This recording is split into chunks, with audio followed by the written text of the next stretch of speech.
Patricia's confession. I never imagined I would be starting over at 47. When you've been M's wife for 2 decades, you forget what it means to simply be Patricia, the woman who once painted down sunsets from the back porch and laughed until her sides hurt. The woman who had dreams beyond the walls of our house at the edge of Golden Gate Park.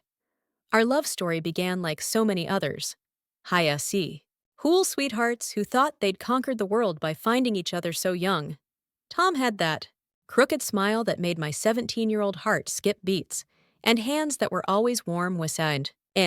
He held mine as we walked through hallways between classes. We grew up together, shaped each other. 20 years, 2 children, and a lifetime of shared memories. When you build something over that many years, you convince yourself it's unbreakable. The first decade was beautiful in its ordinary perfection. We bought our house when prices in San Francisco were just starting to climb. A modest Victorian with morning light that spilled across the hardwood floors in a way that made me feel like we were living inside a painting. I'd wake early just to watch that light creep across our bedroom whereas Latom slept, his breathing steady, his presence my anchor. We raised Emma and Daniel there, marked their heights on the kitchen doorframe, celebrated birthdays and Christmas mornings, weathered G storms, and sent them off to college with tear-stained cheeks and hearts bursting with pride. I see you, and still smell the lasagna I'd make every Sunday, Tom's favorite, the garlic and basil perfuming our home while the kids set the table.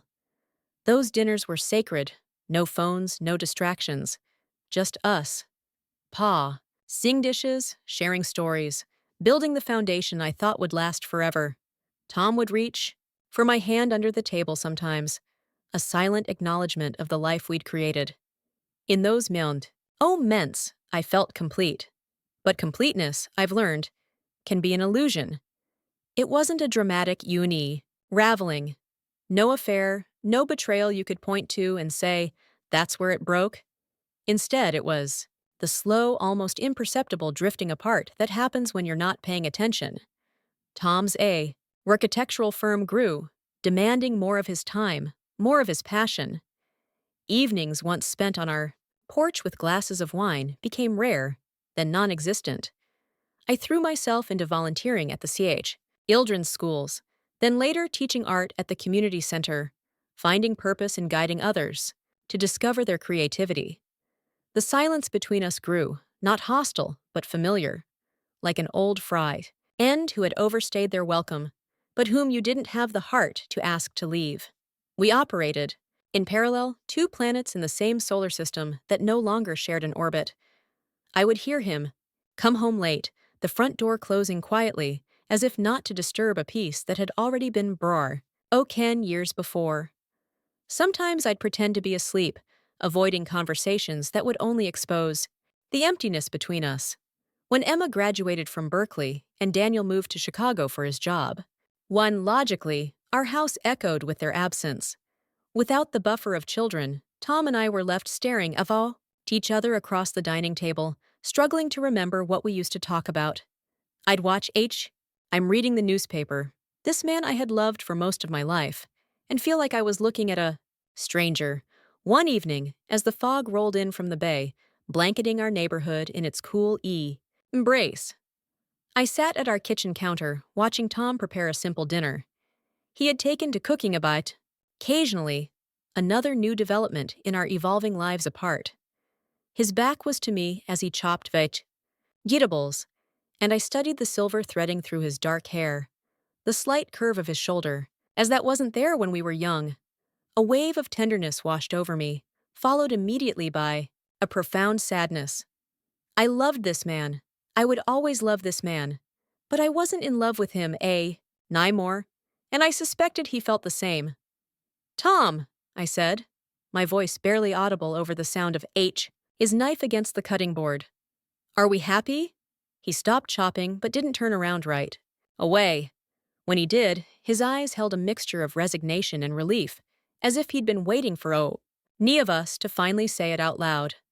I think we were, he answered, setting down the knife.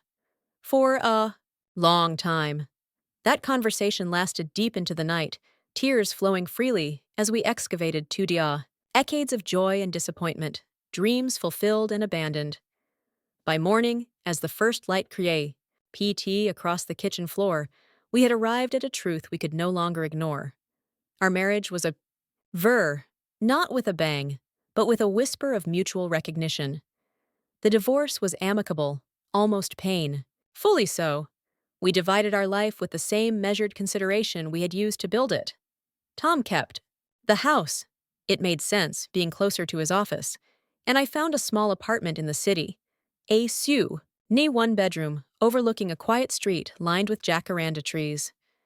When they bloom in late spring, gee. The sidewalk becomes a carpet of purple flowers, nature's own welcome mat. Those first months alone, were a strange mix of grief and exhilaration. I cried often, not just for the marriage, but for a woman I had been. The parts of myself I had folded away so neatly, I'd almost forgotten they exist. I took a break from teaching, using my savings to grant myself the luxury of time. I wandered through, the De Young Museum for hours, reacquainting myself with the art that had once been my passion. I walked along the Embarcadero at sunset, watching the light play off the Bay Bridge, feeling both untethered and free in a way that was terrifying and thrilling. I started painting again, converting the small second bedroom of my apartment into a studio. Light streamed through the windows, catching dust motes that danced in the air as I mixed colors on my palette, bringing to life landscapes for Wasir. Our memory, the rolling hills of Sonoma, where Tom and I had spent our anniversary one year, the view for our bedroom window in the old house, the beach in Half Moon Bay, where we had taken the children amping. I painted our history, not to cling to it, but to honor it, to acknowledge that it had shaped me into the woman now standing at the easel. The children visited often, concern etched on their foreheads, seas at first, then relaxing as they saw me building something new from the pieces of my former life. Emma helped me arrange furniture, bringing plants to liven up the space. Daniel installed shelves or my growing collection of books. Novels I'd put off reading for years, suddenly devouring in quiet evenings alone. It was Daniel who first mentioned the book club. "Mom, you need to meet people." Aide during one of his visits, scrolling through a community board on his phone. "There's one that at that cafe near you. The one with the almond croissants you love." I dismissed the idea at Street. The thought of putting myself out there, of being the divorced middle-aged woman trying to make friends, seemed daunting. But the seed was planted, and as autumn settled over the city, bringing wasai, that cool breezes and golden light, I found myself walking into Callus Cafe one rainy Wednesday, noon, a copy of the month's selection clutched in my hands like a shield. The book club met in a AC room with exposed brick walls and mismatched vintage furniture. I arrived early, claiming a worn, leather armchair by the window where I could watch raindrops race down the glass. I ordered a cup of Earl Grey tea, wrapping my hands around the warm mug as I waited, anxiety fluttering in my stomach. What was I doing here? At 47, starting over felt like learning to walk again after a lifetime of running. People began to filter in, mostly women around my age or older, a few younger faces. They greeted each other with the easy familiarity of friends, and I felt a momentary pang of doubt. But then a woman named Carol spotted me, her smile warm as she approached. "First time?" she asked, sitting in the chair next to mine. When I nodded, she patted my arm. "Don't worry, we don't bite." Ugh! Her laughter was infectious, and I felt myself relax slightly. Carol introduced me to the Yothe, whereas as they arrived, Maggie, a retired librarian, Jen, a yoga instructor, David, a history professor, at San Francisco State. Then, just as the discussion was about to begin, the door opened, bringing with it a Gyosiu, saint of cool air and the last member of our group. He shook raindrops from his dark curly hair as he entered, apologizing for his lateness with a smile that transformed his entire face. He was younger, and most of us, maybe early 30s, tall with broad shoulders and green eyes that seemed to take and everything at once. He wore a simple navy sweater and jeans, nothing remarkable. And yet there was something about him that commanded attention without asking for it. "This is Matthew," Carol said Oh, me. "Our newest member until you." He extended his hand, and as our palms met, I felt a small jolt. Suzrania, like static electricity, but warmer, more alive. "Patricia," I offered, surprised by the steadiness in my voice despite the sudden quickening of my pulse. Matthew settled into a chair across from me, and throughout the discussion of Kazuo Ishiguro's Never Let Me Go, I found my gaze repeatedly dry, WN to him. It wasn't just his physical appearance, though he was undeniably handsome. It was the thoughtfulness in his comments, the way he listened, truly listened, to others' perspectives. The passion in his voice when he spoke about the book's exploration of humanity and connection. When the meetini, Jatu-e, ended, I gathered my things, planning a quick exit. Social interactions still exhausted me in a way they never had before the divorce. But as I reached the door, I heard Matthew's voice behind me. "Patricia, would you like to grab a coffee? Or, well, another tea?" He gestured to the main part of He Cafe. "I'd love to hear more about your take on the ending. I think you were onto something that we didn't get to fully explore." I hesitated, 1,000 reasons to say no rushing through my mind. The age difference, for one. What would we even talk about? The fact that I hadn't had a meaningful conversation with a man who wasn't Tom in decades. The vulnerability of it all. But there was something nung in his expression, an openness, a genuine interest that made me nod before I could talk myself out of it. "Sure, 1 cup." 1 cup turned into 2, and our conversation flowed from the book to broad air topics. His recent move from Los Angeles for a job in tech, his childhood in a small Midwestern to his love of literature that had led him to the book club. I found myself sharing too, my teaching. Zrenia, my rediscovered passion for painting, carefully edited stories of my children. I didn't mention a divorce immediately, a protective instinct holding that piece of myself back. The cafe lights dim, signaling closing time. Before I realized how long we'd been talking, Matthew walked me to my Bucky. Ilding, just 3 blocks away, the rain having subsided to a gentle mist that hung in the air, turning the streetlights into hazy halos. "I enjoyed this," he said as we reached my door. "Would it be all right if we did it again sometime, maybe before the next meeting?" I studied his face in the soft light, searching for signs of insincerity or worse, pity. Finding none, I surprised myself again. "I'd like that."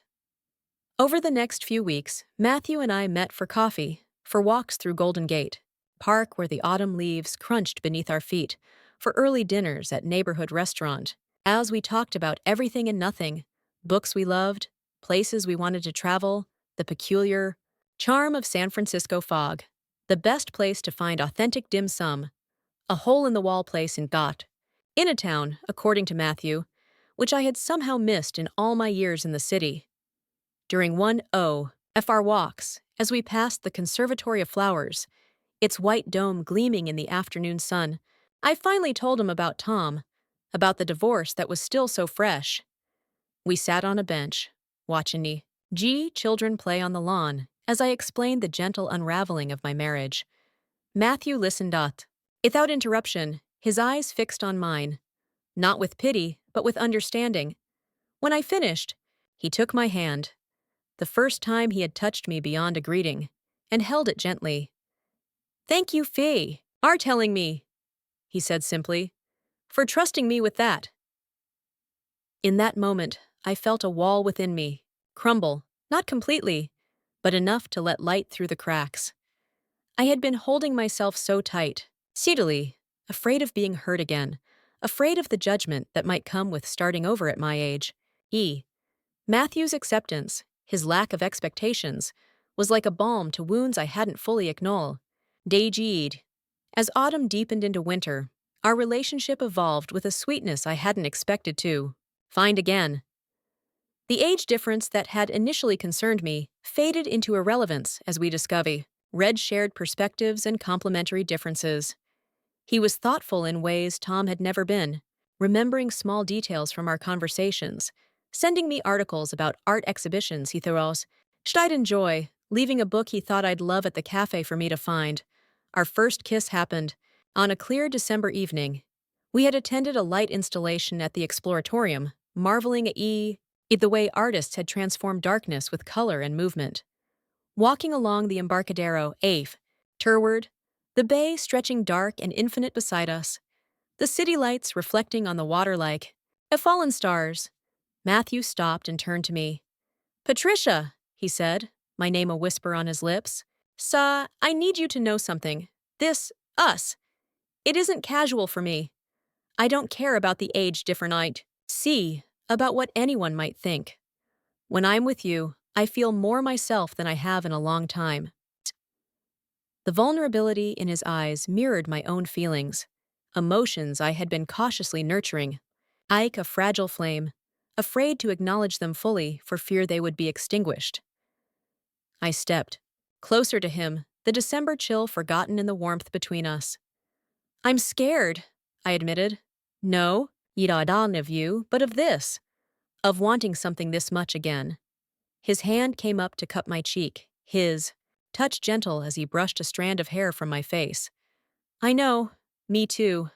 When our lips met, it felt like coming home to a place I'd never been before, familiar and new all at once. The kiss was tendy, unhurried, a promise of something deeper than physical attraction. As we stood there, the San Francisco and Chisco night wrapped around us like a blanket. I felt my heart opening, stretching to accommodate feelings I had thought were behind me. The weeks that followed were tinged with a joy I had almost forgotten was possible. We spent Christmas Eve together, cooking dinner in my small kitchen, laughing, as we tried to navigate the limited counter space. On New Year's Eve, we joined a crowd at Dolores P. Arc to watch fireworks bloom over the city, and as midnight struck and cheers erupted around us, Matthew pulled me close. To new beginnings, he whispered against my hair, and I closed my eyes. Savoring the moment, allowing myself to fully inhabit this unexpected happiness.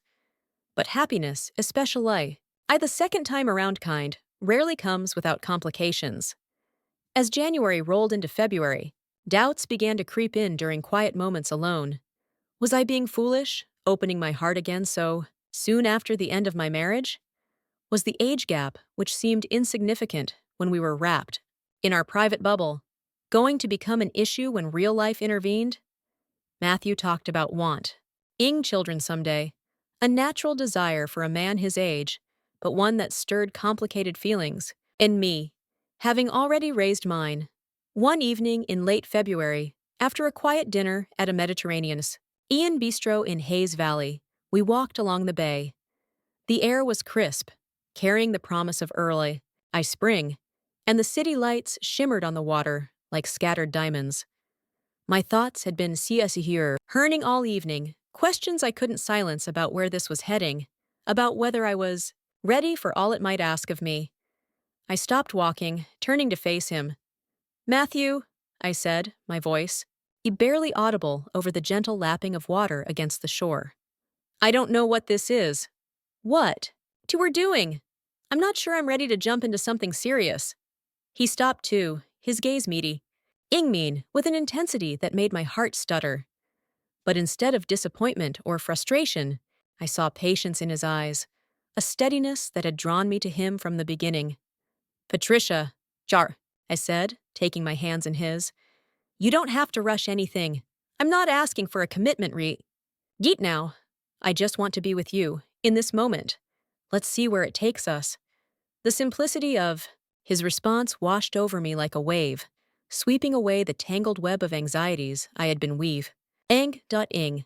It wasn't about defining what we were, about plotting a course for the next 10 or 20 years. It was about allowing ourselves to be present in the joy we had found together, to nurture it day by day and see what bloomed. I looked at him, this man who had appeared in my life when I least cared it, who had shown me that my heart still had the capacity for love, for growth, for new beginning. And geez, the weight of my fears lifted, replaced by a lightness I hadn't felt in years. With a smile that it came from the deepest part of me, I reached out and took his hand, our fingers intertwining as gnat, eerily, as if they had been designed to fit together. The future remained uncertain. Life always is. Bah. It in that moment, with the San Francisco night embracing us and the steady warmth of Matthew's hand. In mine, I felt ready to take the next step, to open myself to the possibility of something beautiful. L. After all, the most powerful stories aren't the ones where we know the ending from the start. You're the ones where we gather the courage to turn the page, again and again, discovering each chapter's R as it unfolds.